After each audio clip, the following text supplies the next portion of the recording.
Avec lui, la chasse au jambon est ouverte à l'année, pas seulement l'automne, et heureusement, il n'y a pas de quota. Voici la chronique d'Olivier Niquette.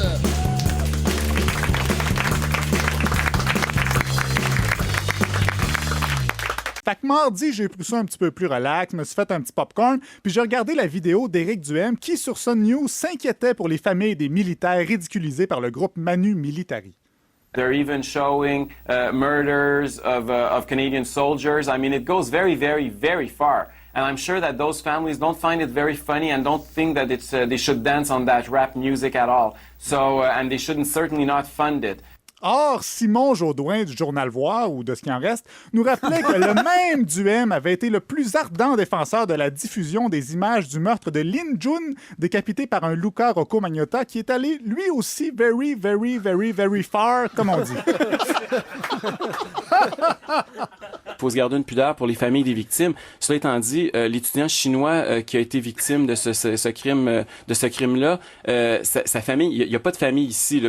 Si j'en crois Éric Duhaime, là, on serait fou de se priver d'un film gore sino-canadien qui n'a pas coûté une scène aux contribuables. Prends des notes, Xavier Dolan, prends des notes.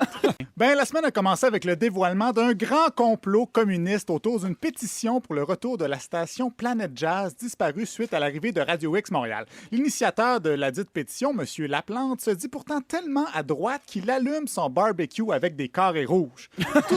Tout ce qu'il veut, le monsieur, là, c'est écouter son Dave Brubeck dans son Hummer. En tout cas, c'est ce qu'il dit. On sait comment ça fonctionne, on sait les tactiques d'une gauche politique organisée qui se complaît dans la pensée unique actuelle à Montréal et qui ne veut surtout pas avoir un débat d'idées avec la droite. Sauf qu'à ce moment-là, ça veut dire que l'histoire de M. Laplante est entièrement fabriquée, que ça cache une manœuvre gauchiste. Écoutez, je sais pas si lui-même est sincère ou pas. Pourquoi il veut faire, je sais pas. Est-ce qu'il est instrumentalisé par d'autres, je le sais pas. Est-ce qu'Éric Duhaime est parano? Je le sais pas. Mais comme dirait l'équipe de Mitt Romney, il ne faut jamais se laisser distraire par les faits. Ce que je sais par contre, c'est qu'Éric Duhaime a annoncé qu'il allait voter pour la CAQ, ce qui a sans doute influencé plusieurs électeurs du 450 où François Legault est en bonne position. Après la vague orange, la tache brune, Mario Dumont. Je crois comprendre que là, il y aurait comme une tache de CAQ en partant. Tu sais comment que c'est, là. Tu commences avec une tache de CAQ, puis c'est pas long que tu te ramasses avec un gros tas de CAQ à l'Assemblée nationale. Hein? Olivier, quoi de neuf cette semaine? Ben, la semaine a commencé avec la publication dimanche soir par Éric Duhaime d'une chronique visant à mettre de l'avant une candidature un peu champ droit à la direction du PLQ, soit celle de son ami Mario Dumont. Ben oui. Écoutez, moi, je pense que c'est le meilleur talent politique de notre génération. Je pense qu'on n'a pas les moyens de se passer de ce gars-là. Hey, c'est notre meilleur talent politique, puis même pas capable de prendre le pouvoir. Tu sais, Pauline Marois, là, qui n'est pas sotte, mais qui n'est pas un génie non plus, comme dirait Yves Michaud, là, même elle est parvenue à se faire élire quand même. Ben oui.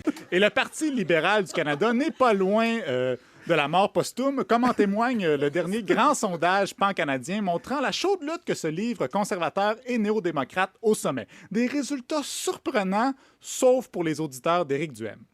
Bon, un sondage, près de 1000 Canadiens dit que Harper est à 32 % et que Mulcair est à 30 %. Enlève donc le Québec de ces chiffres-là. Ah ah!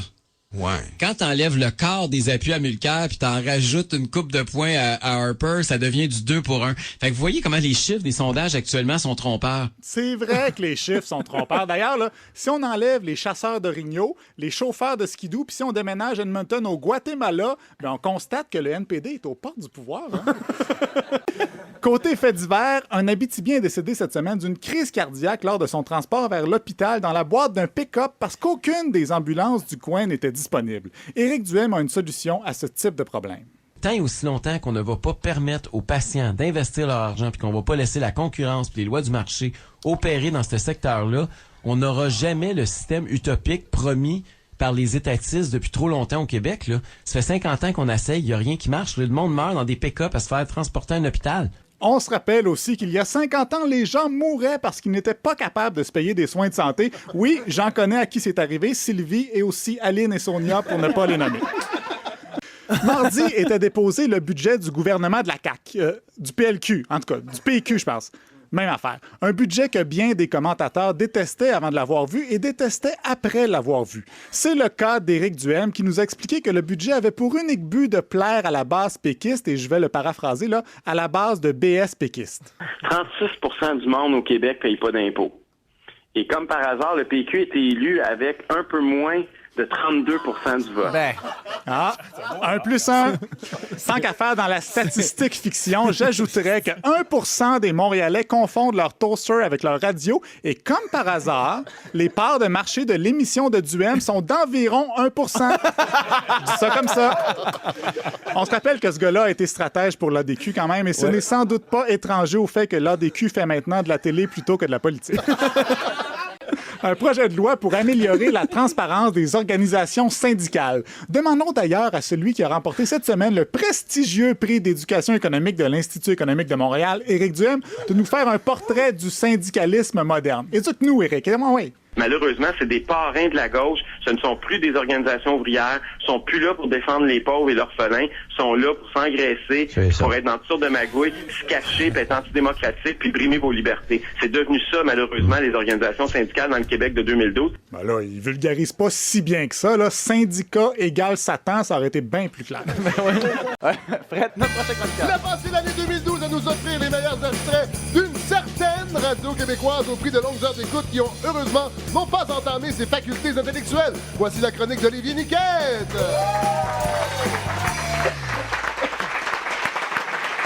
Olivier, Oui! racontez-nous votre année. Ben, c'est une dure tâche que de réécouter les grands moments médiatiques de 2012. Là. C'est qu'après avoir mangé du jambon toute l'année, ressasser tout ça, c'est un peu le jambon qui fait déborder le vase. C'est pourquoi je me suis concentré sur les grands petits débats de société qui ont fait 2012, mais que vous avez peut-être déjà oubliés. Des débats orchestrés par le cartel du gros bon sens que forment VTL, Québécois et les radios de Québec qui vivent du business de l'indignation. Allons-y de ce pas avec le premier de ces débats, celui sur la diffusion de la vidéo du meurtre commis par Luca Rocco Magnotta. Éric Duhem s'est rapidement prononcé sur cette question en publiant sur sa page Facebook la dite vidéo au nom de la liberté d'expression et sans se soucier des répercussions sur la famille de la victime, un geste qu'il justifie avec brio. L'étudiant chinois qui a été victime de ce crime-là, sa famille, il n'y a pas de famille ici, là, puis sa famille n'a pas accès, je pense pas, elle peut pas lire notre langue, elle peut pas comprendre le débat qui se passe ici. Écoutez, Non, mais c'est sérieux, là. non, mais Hey, sont-tu chanceux, les Chinois, de pas être capables de comprendre Éric Duhem? Je suis jaloux, je suis jaloux. Merci.